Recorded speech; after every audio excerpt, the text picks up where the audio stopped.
Meetup 101. Thank you so much for joining us today and for sharing in the chat where we're joining in from. My name is Alex. I'm a lead on the customer support team here at Meetup. And today I'm chatting with 3 experienced Meetup organizers. They've each used Meetup to build thriving and successful communities, and we'll be learning from their experiences and their expertise, how they use Meetup's event creation features to attract new members, how they craft compelling event descriptions, and how they turn those descriptions into powerful connections in their communities.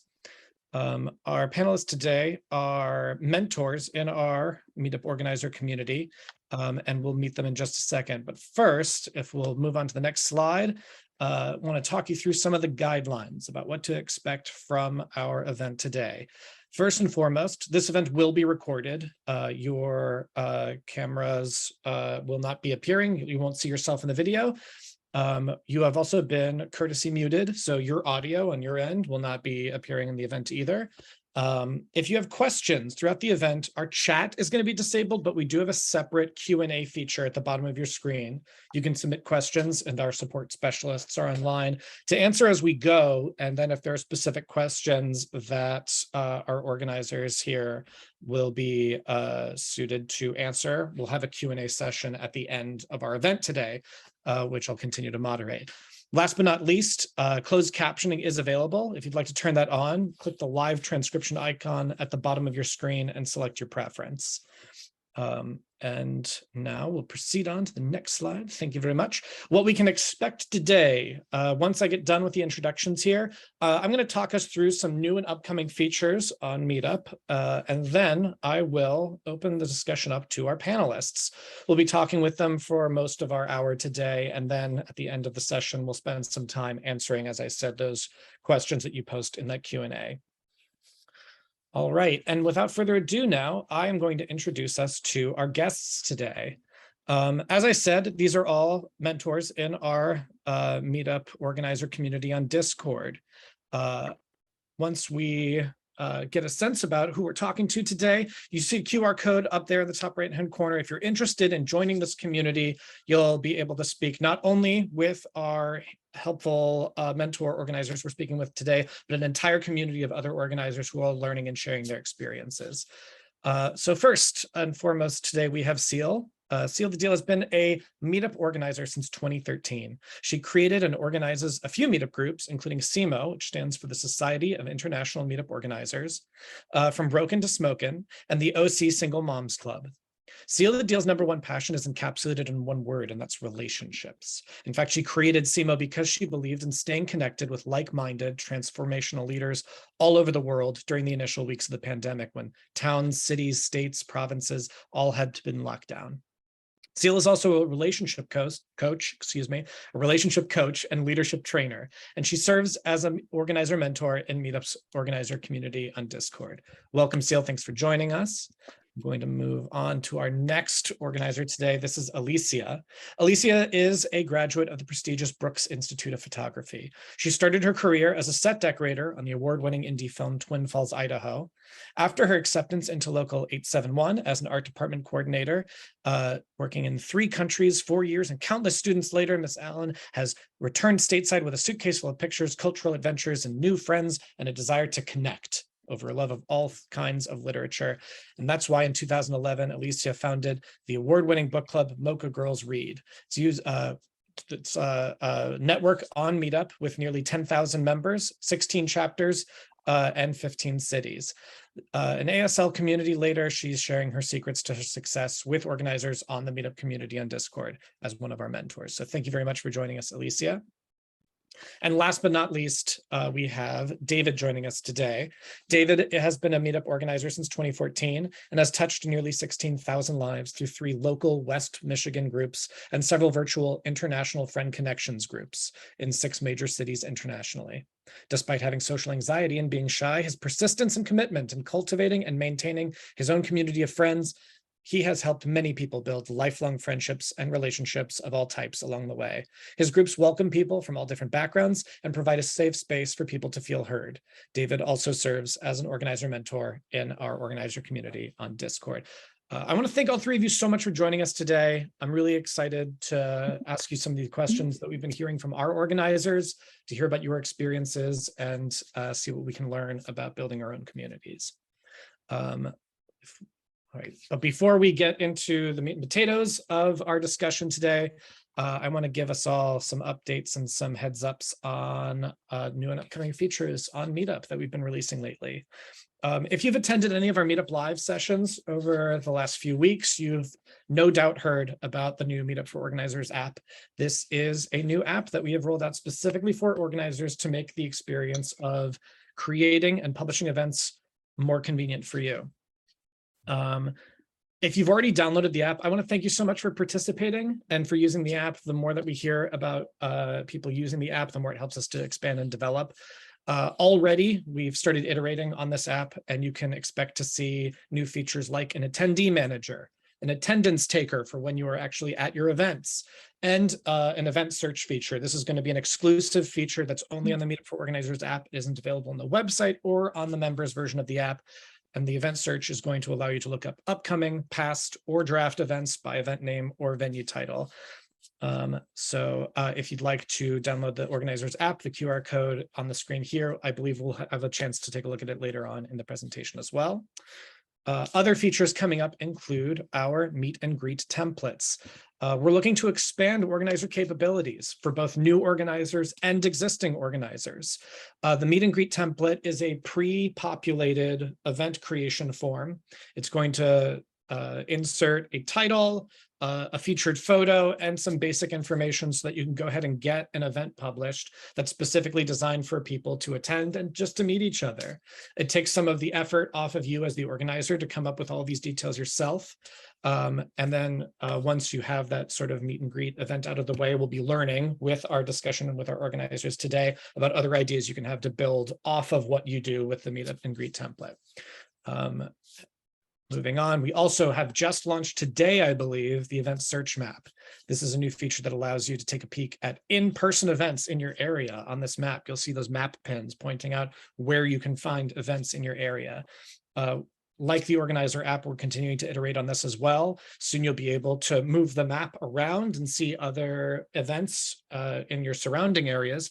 You'll be able to use your device's location settings to center your position if you're continuing to travel and move about. And you'll be able to identify events you've already viewed on this map. So this is a highly requested feature. We're really excited to roll this out. And that's the stuff that is new and currently available. Coming soon, organizers in America will be able to set up an optional fundraising feature. This is a partnership we have with another company called Pledge. It sets up a campaign through your group to collect optional donations that you can apply to venue rentals, any kind of resources you have to help run your events. You can even apply those funds to your organizer subscriptions to offset the costs of being an organizer. We're really excited to share this with everybody as well.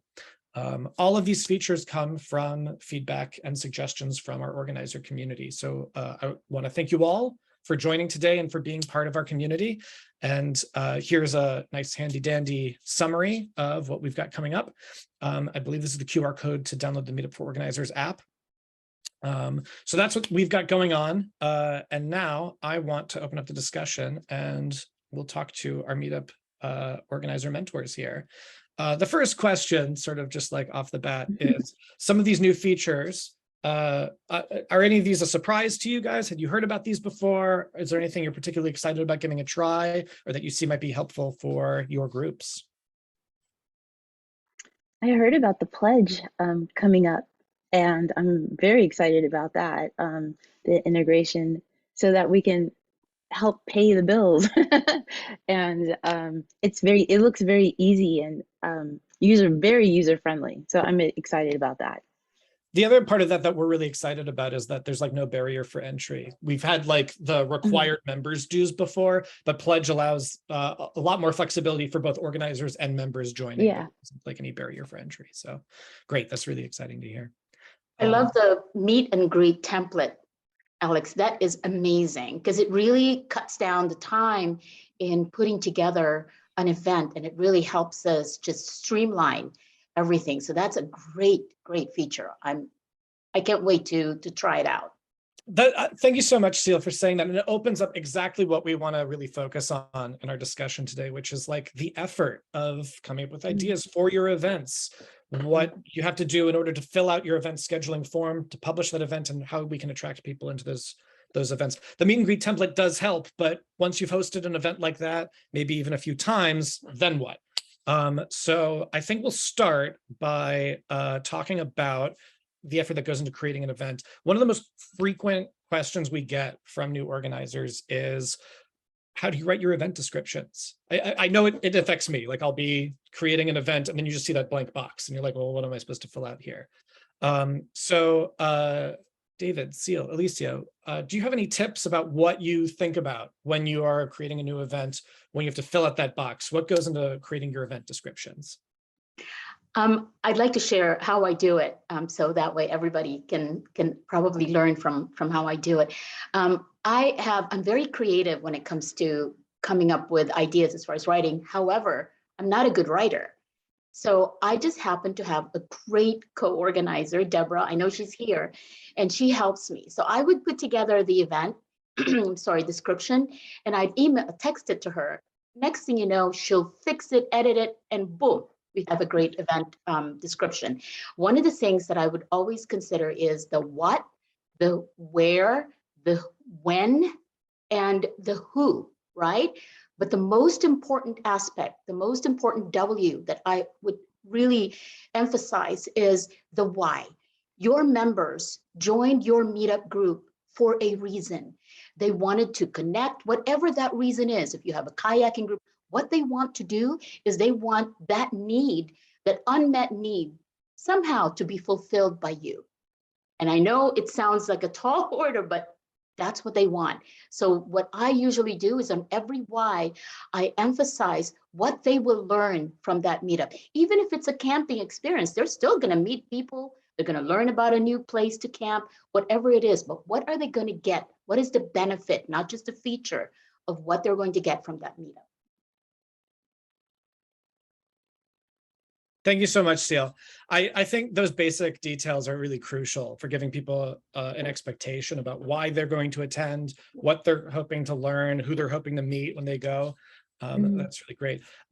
David, Alicia, do you have any other thoughts? Alicia, did you want to weigh in on event descriptions? Yeah, and also I put in exactly what Seal said, answer all the questions, even if it's specified, like it says time, start date, and all that. Even put it again in the description.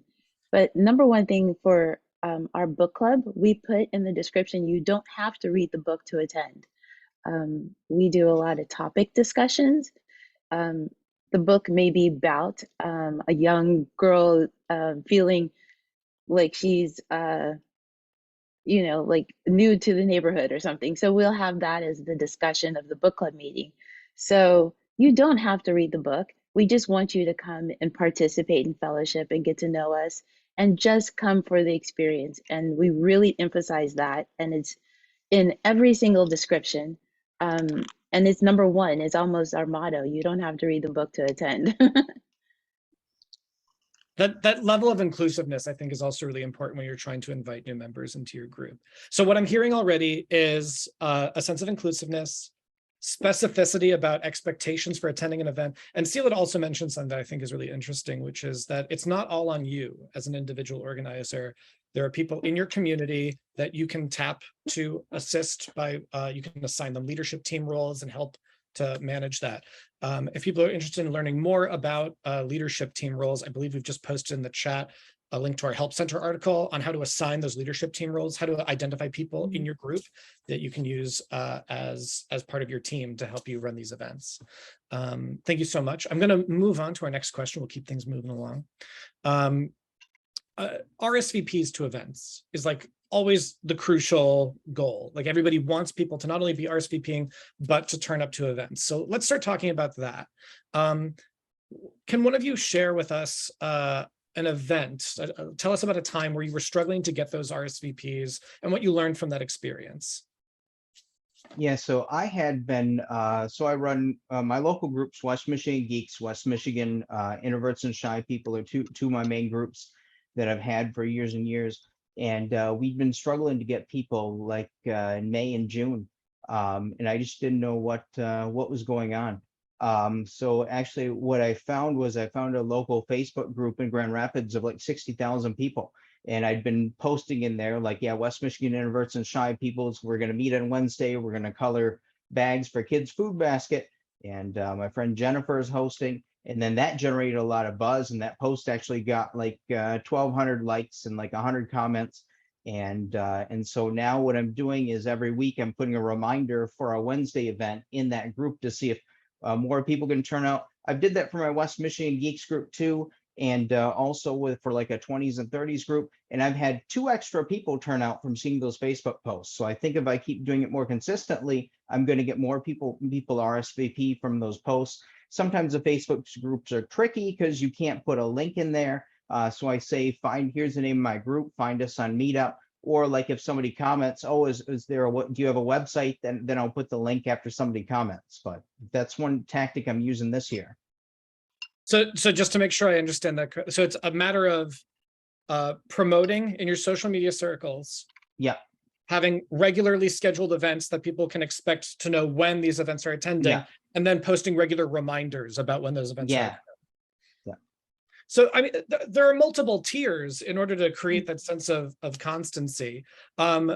Are there any other tips or tricks that Seal or Alicia? I see both of you have hands up. Seal, let's talk to you first, and then we'll go to Alicia about tips and tricks that help to boost your RSVPs at upcoming events. Yes, one of the things that that we do, that Deborah and I actually do, is right after our last event. For example, we had one for SIMO. We had one event. We had our last event for Saturday and Sunday. Usually, what we try to do, and we do our best to do this, is to post the save the date. So we created a save the date template. And so that way, all we have to do is copy and paste it onto the next event. So we know we're going to meet again 2 weeks from now, Saturday and Sunday. So we post it right after the last event, and we post it up there. And I'm going to tell you guys, it's so amazing, because at least we know that, you know, we're going to have another event again in 2 weeks, and people can mark it in their calendar. And one thing too that other organizers might want to know is a little hack is on your iPhone. By the way, if you have an iPhone, I don't know if this works on Android. If you double click on the event, it's so cool. It goes straight to your calendar. So you double click on it. It doesn't take much to make me happy. So I love it. Just go straight to your calendar, and you can just change the reminder and, you know, have it remind you maybe a day from your event or so. But I thought that's a great feature, so you should know that. Yeah, leveraging the other technologies that can sync up with Meetup in order to like help maintain that schedule and remind everybody about when these events are is very, very useful. We also, I'm going to keep promoting our help center, because a lot of these resources can help specify exactly, like, if people have follow-up questions on what we're talking about today. So things like adding events to calendars and sharing events on your social media networks. These are things that we do have articles on in our help center. Alicia, did you have anything to add about ways to boost RSVPs? One thing that Seal does very, very well is she sends a little, I'm looking forward to seeing you message before the event.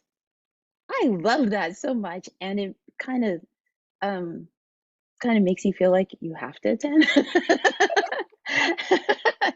But it also reminds me, oh yeah, that's right, it's on my calendar. But to get a message from Seal, and she makes it personal, she'll just say, Alicia, I'm kind of excited to see you, or, you know, she sends little messages, and I love that.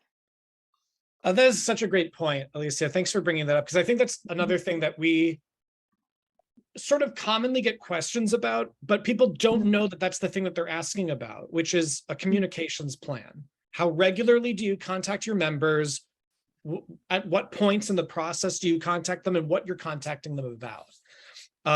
So let's talk a little bit about how you communicate with your members. What tools are available on Meetup for you to do that? When you like to send those messages? before events, after, even during? Like, how do you maintain that communication? Does anybody want to weigh in on that? Uh, Sure, So Lisa. for me, for our book club, we send out 2 emails every month about nominating and voting for the book of the month, and then we also put that in put other news updates, little tidbit of what's happening for the month in that email, that mass email that goes out to everybody, and then on the actual event, the day of, we tell all the organizers, get there a little bit early. Take a photo of the front of the building, take a photo of the space, and upload it to Meetup so everybody can see exactly where the meeting is going to be held, what it looks like that day, because the Google photo may be a couple years old, or the Yelp photo may be a couple years old. So we take a photo, we'll take a photo of the inside where the chairs are and where that area is, and then sometimes post your phone number if they can't find you, or information about parking in the event description or comment section. And then you could delete it after the event, so it's not up there forever and ever, but just put it there during the event or right before the event, so people can have a way of feeling like, in case they get lost, or they don't know exactly where the front door is, or little things like that, just to help them get to the event easier. Yeah, I love that, Alicia. And I'll point out too, like, the event scheduler does also have just a text box. If you don't happen to have photos of the event venue, I mean, like, taking the steps to make sure those resources are available, I think goes back to what Seal was saying about specificity always helps. But even if you don't have those immediately on hand, we do have a text box in the event scheduler where you can spell out, like, look for somebody who's wearing a Meetup shirt at the event, and that's where we're going to meet. So that's great. Thanks. And Seal, did you have something you wanted to add too? Yes, I wanted to just say something about what Alicia said, taking a photo of the place. That is so important, guys. Keep in mind that whatever photo is posted on the Meetup page where you have your event, that stays there. So future members who are interested in joining your group would actually see that social proof, and they'll see, oh my gosh, this group is alive and it's kicking and people are joining and people are participating. There must be something here that's exciting. So create that excitement for future members and your current members or the shy members. It makes a big difference. One thing I also wanted to add is it's also important to eliminate any roadblock that any of your members might have. For example, Alicia talked about having directions. Put down the directions to the place. If it's a live event, make sure you put directions. Even parking. I'm a stickler with parking. If it's too far to park, I like to wear high heels. So I want to make sure that I can walk, And so little things like that is really important. And Alex, you mentioned something about, having the Meetup shirt or having a shirt, just having people recognize that that's the Meetup group. Because remember, when you have an event where there's a lot of people, you want your members to actually feel welcome immediately the moment they step in the door. You want them to feel welcome. Having someone and delegating someone actually to greet members who are coming for the first time, or members who've even been there who've been coming to your events for a while, it's important to have that. I used to have balloons. I would just have a balloon or a little party favor thing, something that's shiny, and I'll say, okay, look for the red, shiny, whatever it is on the table, and that's our Meetup group. So having something like that will help them feel welcome. Thank you. Yeah, thank you for sharing those. And I think that's a brilliant idea about the balloon, because, like, if you don't happen to have Meetup swag, we try to be really generous with sharing stuff every time we can. But if you don't happen to have access to Meetup swag, just having something as simple as a balloon, or just saying I'm the one in the red shirt, anything like that, it just helps people have a sense about what to expect and where to focus and where to go. These details, I think, are really helpful and specific about in-person events, which are obviously like happening more and more often now, which is really exciting. But over the past couple of years, Meetup has started to promote more of our online events, because some people still feel more comfortable doing those remote events. And I know all of you have been hosting online events. Before we get into like the nitty-gritty details about differences between online and in-person events, I wanted to ask each of you how you're promoting your events. We talked a little bit about sharing them on social media, but we have gotten some questions about cross-promotion, working with other groups in order to elevate each other's events. Do any of you have experience with this? Anything you'd like to share about that process? Okay, I'll go first. Sure. All of the above. Yes. Social media. Mocha Girls Read has an Instagram, Facebook, Twitter account. We also are on Goodreads and bookclubs.com. So we promote on all platforms as often as we can, along with we have business cards and flyers that we leave at bookstores or coffee shops. And it's very generic. It just says go to meetup.com and search Mocha Girls Read. And then they can figure it out from there. We're always leaving flyers in libraries, anywhere, book readers are. That's where we put all our flyers and our information. And we also tell other people to put it on their social media. Let their friends know, let their circle know as well. Because our circle is only so big, and then it grows when other people talk about us and other people invite people. Yeah, so we try to use our circle and other people's social media circle as well. That seems like a huge opportunity for the meet and greet templates too, because it's like that's the opportunity where you never know who's going to learn about your group in these extended circles that it's reaching out to. And those are like great opportunities to welcome people in. We also have talked in the past in some of these Meetup 101s about bring a friend events as well. So it's like specific members of groups can just like bring a guest. There's ways to set that up in the event scheduler to invite guests in, and you never know, like maybe those guests really love your group and they decide to become regular members. Oh, and you said cross-promoting. Yes, love it. Do it all the time. Seal has been a part of Mocha Girl events. And vice versa, like we help each other and share. We're not a sorority. You don't have to like give blood and a firstborn and pledge your allegiance to us only. So we try our best to help our members find other groups too. And the ways we do that is by cross-promoting. Can I say something about that too? Sure. I love that because it's so true. I've invited Alicia to be our guest speaker at SIMO events, and Alicia has also invited me as a guest speaker on her events. And it's wonderful because I think what is deeper than what you see on the surface is that you are actually developing and nurturing relationships, true, authentic relationships with other organizers. And that's really important. At the very bottom of that is trust, that you trust each other, that all your intention is a win-win, right? Your members are happy that you have a speaker who talks about a topic that maybe you're not good at. So perfect. So you invite someone who's an expert at something. Then what happens is your members are going to go, wow, this is so much value. I love it. I'll just keep attending these meetups.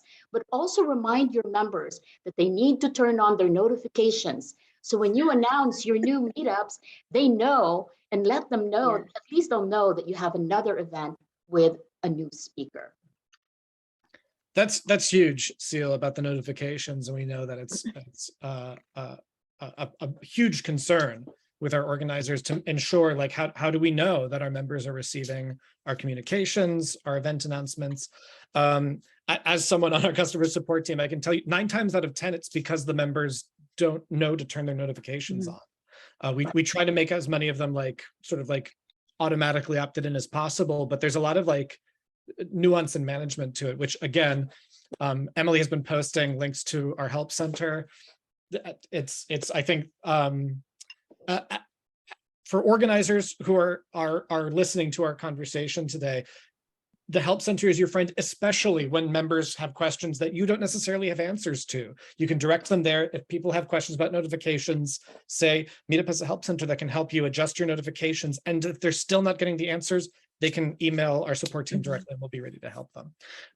One technical Yeah, tip David. I can give that I did for my first group, West Michigan Geeks, is I bought the domain name WM Geeks, and then so I use Google Domains, and Google Domains gives me ability to forward that wmgeeks.com to my Meetup group address, and that is the ability of my domain registrar has that ability. That's not a Meetup ability, so that's separate from Meetup. But it is possible to forward a domain name to your group URL. And I'm sorry, and how are you using that domain name when you're sharing it with people? So when I share it with people, instead of giving people my whole long URL, I just give them the domain name of WM Geeks for West Michigan Geeks, wmgeeks.com. Right. Or okay. .org. Actually, mine's .org. Yeah.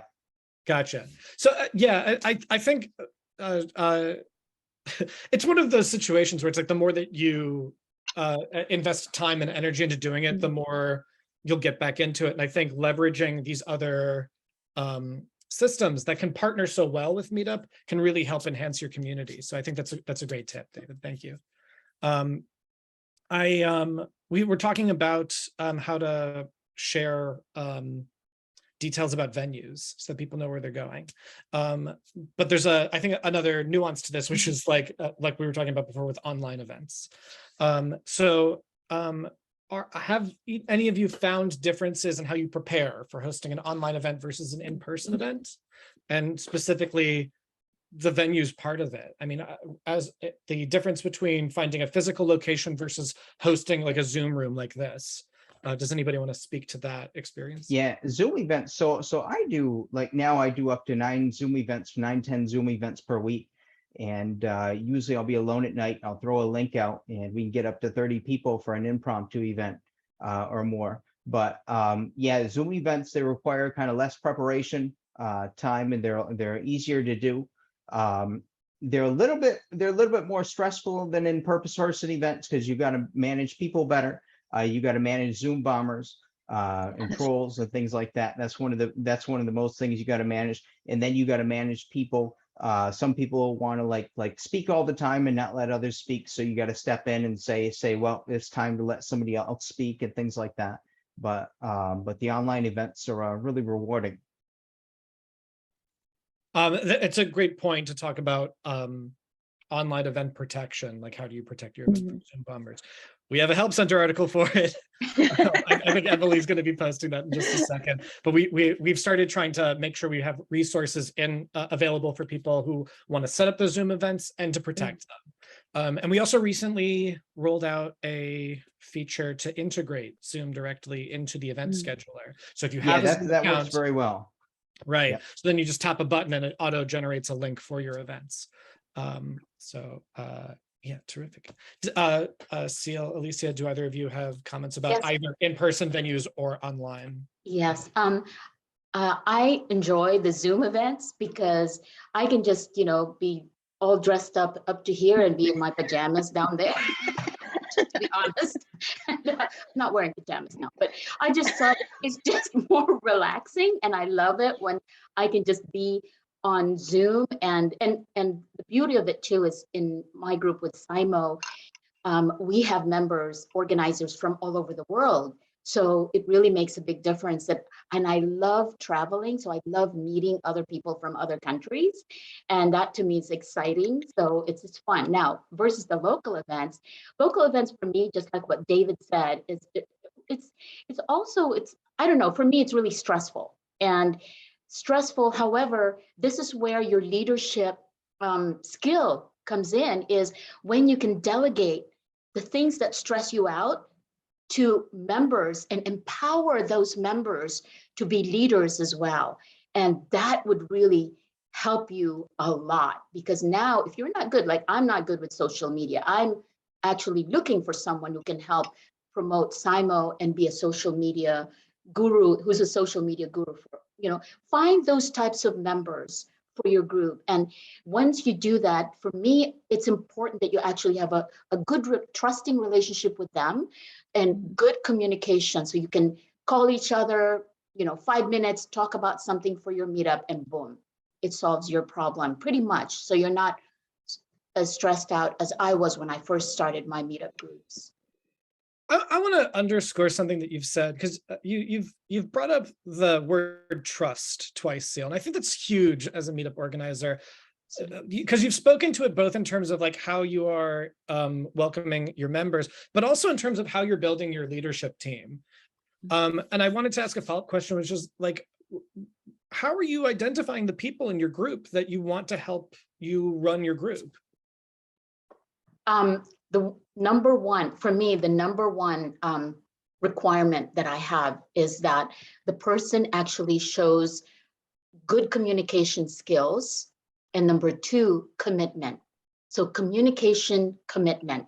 For me, it builds trust. So when you know that the person is committed to helping that group, that community that you're building, because remember, guys, you are building your own community, right? And because of that community, there was a need that was unmet. Once you're able to address that, now your leadership skill of being able to identify those people that you know could support you and be there for you, help your group, your community. Alicia said this in one of our events one time, it's not about you. Your meetup is your meetup community. Think of it as something that, like a business, think of it, it's separate from you. It's not you. So when you are able to have that mindset, now you're able to think like a manager. You know, when you manage a department, you think about your, the people in your team and how you can make each member of that team successful, because their success is your success. So now identifying the people who have good communication skills, being committed builds the trust. Please start with that foundation. And one Do you attitude. Oh, go ahead, Alicia. I was going to say, do you see why I had her as a guest speaker?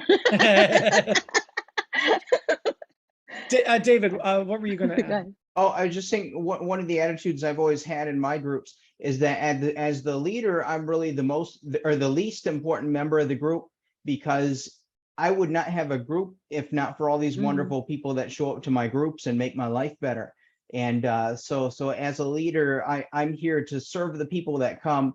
And the more I put the people that come first, the bigger the group that will grow. Yes. That's great. Oh, okay. So speaking of serving your community here, let's say the event has already started and you've put in the effort to like fill in that box about where people are going to meet. Maybe you've gotten the pictures to show people where you're going to meet.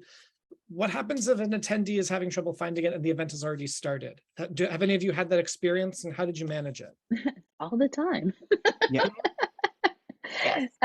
For me, I also have somebody usually at the meeting that will step out and call that person, text that person, help that person. Like Seal says, you can't do it all by yourself, because I'm helping the bigger organization, the group at that moment.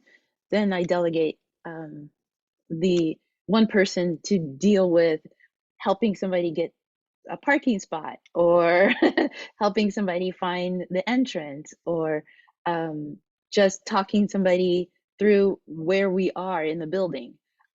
So yeah, it's a lot easier just to have a person do that for you while you are dealing with the event itself, even online too.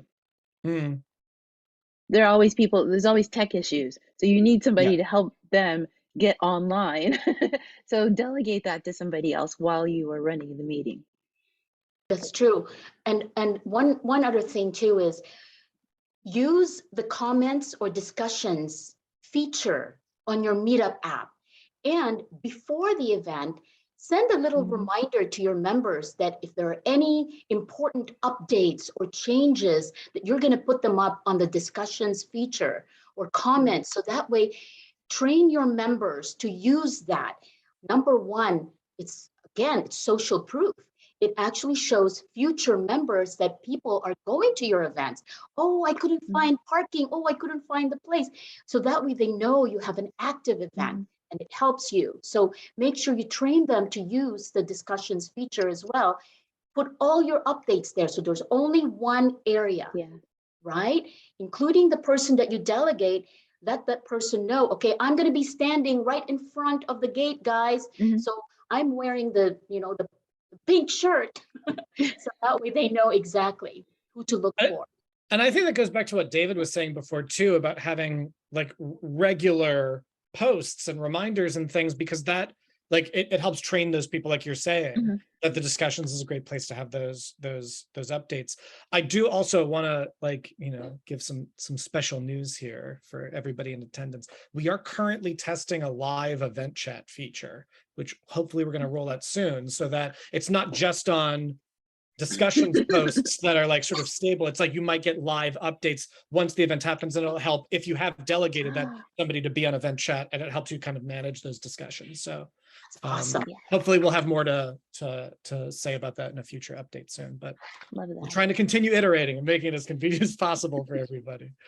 Cool, just wanted to call that out. Okay, I wanted to, I think we've got time for one or two more questions before we open it up to the Q&A. We've been getting a lot of questions as well from our attendees today, and I want to thank everybody for participating. Okay, let's say worst comes to worst and no one has shown up to your event. Have you all had experiences with this? And what do you do? What do you do if no one shows up to an event? Yeah, I'll comment on that. Trying different events and starting events over the years, especially being a more introverted, shy, more sensitive type of person. Yeah, it really hurts when you do an event and no one shows up. But the thing is, you just got to keep trying new things, keep trying new venues, keep trying new ways of communications, and keep modifying what you were doing until you can find your audience. I agree with what, oh, go ahead, Alicia. No, go ahead. No, go ahead. Okay, I had the same experience, and I did an event for my single moms, and I went to this awesome restaurant here in Orange County, and it was beautiful breakfast setting, and I had 25 people, because 25 people RSVP'd for the event, and only one person showed up. So I had everything set up, and I was really heartbroken because I was so excited, and you know, I pictured all these single moms in the group. And what I learned from that is, number one, if you're going to host an event, first of all, if it's a dinner setting or a lunch or a breakfast where you know you're going to have to reserve tables, see if you can actually ask for a deposit from your members. Now, I'm sure a lot of you will say, oh, no. Members are gonna leave so what? Listen, if they don't see the value of your meetup group, then that's on them. It's not on you. You know, and you're confident that you actually have a great meetup and that you're gonna put together this great event. And if they don't wanna give a $5 deposit, whatever it is, at least let them invest in your meetup group. Somehow, a little tiny thing, right? And at least that would help. To me, that was my lesson. Number two, host an event that you can do yourself. If one event member shows up, or two, no expectations. It's like dating. You go to a date, you don't have any expectations, right? If you expect too much, guess what? You're setting yourself up for failure. So just make sure that you don't have any expectations. You're going to do the event anyway. If you're going for a hike, if one shows up, one person, two people show up, who cares? At least you know you're still going on that hike and you're going to enjoy yourself.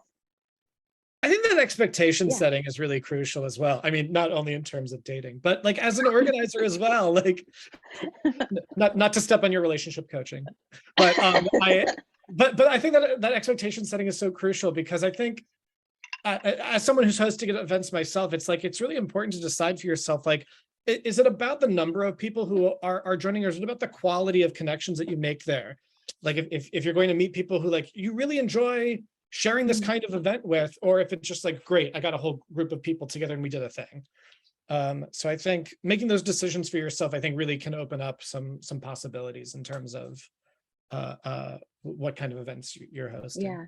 And what Seal was said towards the end is how I experience it. If no one shows up, it's fine. I'm okay, because I was going to do it anyway. I was going on the hike. I just wanted to see if anybody else wanted to go with me. No? Okay, but I'm still going on the hike. I I make it a point to tell everybody, if you have a meetup, you planned it, you went through all the process of putting it up and you invited everybody, don't cancel. Don't cancel. Go through with it 100%. Take pictures by yourself, post them up on Meetup, still make it happen, still make it an event.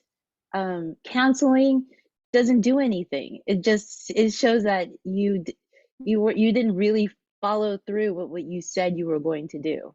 So just follow through, make it happen. Get up there, go do the hike, take photos, leave some comments. Hope to see you guys at the next one. And that's it. You still have the hike. If no one shows, it's fine. You were going anyway. Yeah, give them a sense of FOMO.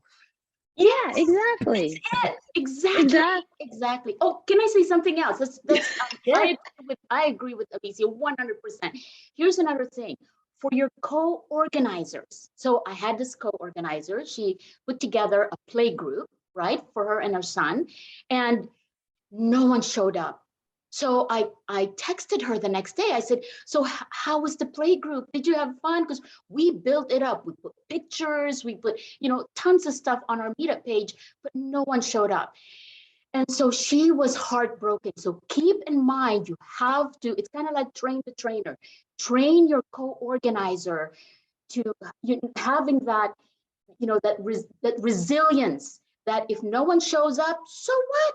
So what? Yeah. There's going to be future ones. Maybe people had some emergency, whatever, but don't take it personally. Remember, you're separate from make sure that you actually still continue. And I told her, I reminded her, if you and your son are going bowling or going to, a Chuck E. Cheese, then go for it. Just invite other moms if you want to, right?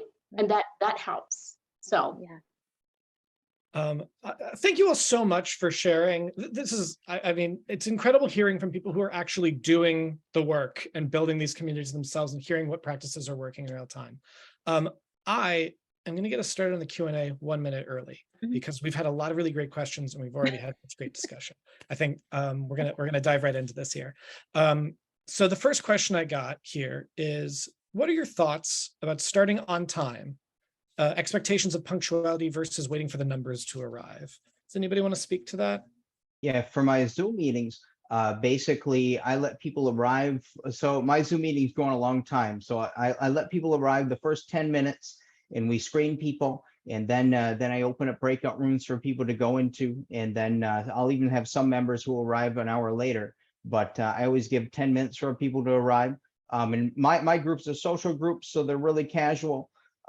So our meet and greet events, like at a coffee shop or bar or whatever, people can kind of arrive anytime. For restaurant events, I'm pretty stickler that people arrive on time, but we'll wait. Like if we start at 7, I'll wait till 7:05 before we sit down. Give people a couple extra minutes.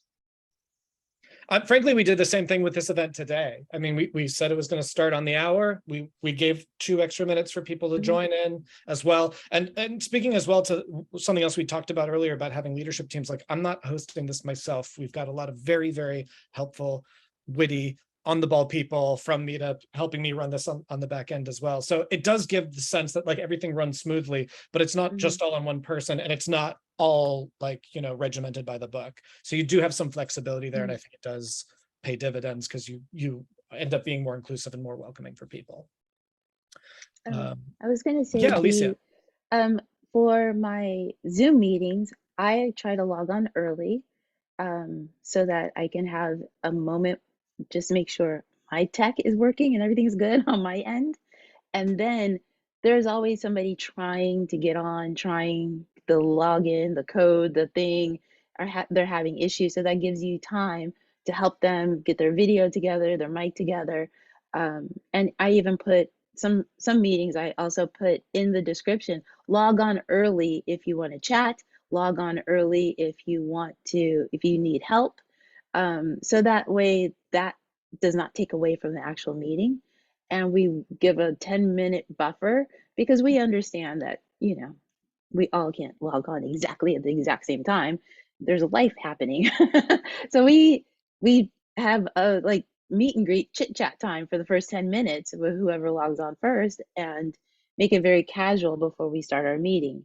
So that way it gives everybody an opportunity to jump on, but we do start exactly at the time. The Zoom link is live at that time, if not earlier. It's like treating an online event as if it's an in-person event, because if people turn up a little early or on time and you're waiting for people, you still like, that's time that you have in person to continue building that community. So I think that's good. I'm going to move on to our next question here. This one's a little trickier. So if you have a member who's caused others to drop out of events, if someone in your group sees that a certain member is attending events and they don't feel comfortable, how do you approach that situation? How do you maintain that sense of safety with particular members who maybe have created a sense of discomfort in your group? Seal, did you want to speak to that? Yes, I've had I've had several of those in the past when I did a lot of live events. Members who were disruptive or loud or just inappropriate. And I have a lot of experience with those types of members in the group, in my meetup groups. And so what I would do personally is, number one, I would first of all, you would hear it from other members. So listen to the feedback from all the other members who are not happy with this one particular member. Listen to their feedback first before you make your own judgment or before you make your own decision. The second thing that I do is I contact the member myself. And I would have a direct one-on-one, kind, gentle conversation, non-accusatory conversation, more of a, I come from a curiosity standpoint. I'm just wondering why you were yelling at our last meetup event, or I was just wondering why you were doing, can you just let me know? Because you'll never know, maybe that member had problems at home and they were trying to just vent using your meetup. And you don't know what people's reasons are. So I would have a one-on-one conversation with that member and let them know. Now, the main thing is making sure that the member understands that you have guidelines, because your goal, and letting them understand that your goal is to create a safe meetup space for your group. The word safe is extremely important. In my groups, my number one rule is we are in a judgment-free zone. No one is allowed to be judgmental, you know, and if you are, we kick you out as a group. We'll just kick you out. We're not going to think about it. And the main thing is, it's especially in live events, it's important to make people safe, and just keep remembering that. Contact the member yourself, so that way, or if you have a co-organizer who can, you know, you can have a conversation with that member, then at least you also have another person who can back you up. I think that's great, Seal. And I do want to point out, like, I really appreciate like the level of compassion that goes into like, A, listen to your members. B, try to have like a one-on-one conversation with somebody who you have received those reports that they're being disruptive or making people feel unsafe. If all else fails, again, where do you think the resources are? Is it in the help center? It might be. I got Emily to post the section there. I definitely encourage that like compassionate level of, because it's part of community building is as you said before, it's communication skills. But if all else fails and somebody just like isn't getting the message and isn't being part of your community, you do have tools on Meetup to either remove a member or ban them entirely from their group. And our articles in the help center that are specifically about reporting, either about like spam messages or just content on Meetup that makes your community feel uncomfortable. We do have a trust and safety team who investigates these reports, and it's important to us to make sure that your community continues to be able to meet safely. So just wanted to call attention to that. Yeah, Seal. Alex, can I just also remind especially the new organizers, you know, we have a mentorship group where, you know, 020 mentors, and we're on Discord. And I just wanted to remind organizers, we're here to help you guys. You can. Yeah, it's great to call that out, Seal. And I was going to say, like, because we did have so many questions in the Q&A and answering them with the depth that they deserve, we're not going to get to all the questions we had in Q&A today. So if you did have questions and we didn't get to them today, we will have a slide up again before the end of this event in a couple of minutes with that QR code so that you can join the Discord community organizer to organizer conversations to share those experiences. It's a great resource to get some answers to these questions. I think we've got time for one more, and then we'll put up those slides and wrap up our event for the day. Let's see here. Let me see if I can find a good question. Do either of you, do any of you ever host hybrid in-person or online events? Do any of you have experience with that? And do you have any best practices for doing that? We have, and we're still, I want to say, we're doing the training wheels. We're not professionals at it yet. It's just trying it out to see how it works out. And so far, it's not too bad. I feel like you need more people. You need one person that's solely dedicated to helping the people on Zoom feel like they're part of the meeting that's happening in real life. So you need one Zoom person that's doing all that, and then you need the real life person, and you probably need two of those people so that you can have the help person and the greeting person. So it's a team.